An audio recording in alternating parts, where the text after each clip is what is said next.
Hi, let's talk about Dick Tracy #2, The Return of Dick Tracy comics from Mad Cave. Here are the credits. And so when I saw there was a new Dick Tracy comic coming, I had to get it. I'm a fan of the Chester Gould stuff. Was it Kyle Baker that did the art and stuff for the Disney 3-issue series when the movie was coming out? That was pretty cool, but it was a departure from the Chester Gould stuff. Dick Tracy, of course, being a character that was a household name in the 30s and 40s. Of course, that was a long time ago.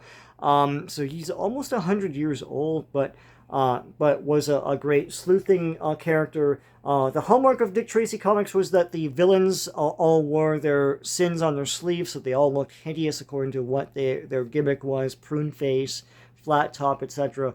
And Dick Tracy was a lantern-jawed hero who was clever because Chester Gould was clever, so he came up with clever ways to find the villains, like fingerprinting and stuff like that. Also, clever ways of getting out of traps, really thought his way through those. And none of that's really in this. So this is its own thing. Prune Face turns up in this. Flat Top looks more like Flat Top. In the first issue, he just looked like he had a stupid haircut.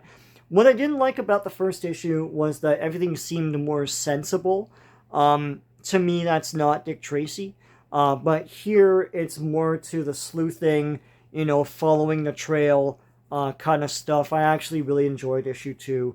I liked some of the characters that they're bringing from the old comics. Shoulders is in this one. I have a sneaking suspicion that Dick Tracy is now forever defined by that movie they made in the early 90s, because Dick Tracy was never about like a big gang war and like all of the criminals being connected to each other and working for one faction or the other. That was never what Dick Tracy was, but it was in the movie, and it was in the tie-in comics at the time, and it is here. So this is more like based on the movie than the old comics, to me, in my opinion anyways. But I do like the sleuthing. I do like the Dick Tracy trying to bring everyone down. I like all the different characters being revealed. I enjoyed this. If you're a Dick Tracy fan, check it out. I talked to someone at my comic shop who didn't know anything about Dick Tracy and thought this was awesome. So I recommend it if you just want to read crime stuff. This takes place in the dirty 30s. Pretty cool stuff. They even refer to the war, which would have been World War I at the time.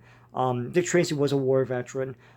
So yeah, I do recommend this all around. We'll see where this goes. I don't know if this is a miniseries or if it's an ongoing. I'll follow it if it's ongoing. So yeah, I recommend this one. I didn't like the first issue, but I recommend issue 2. Cool stuff. So until next time, take care.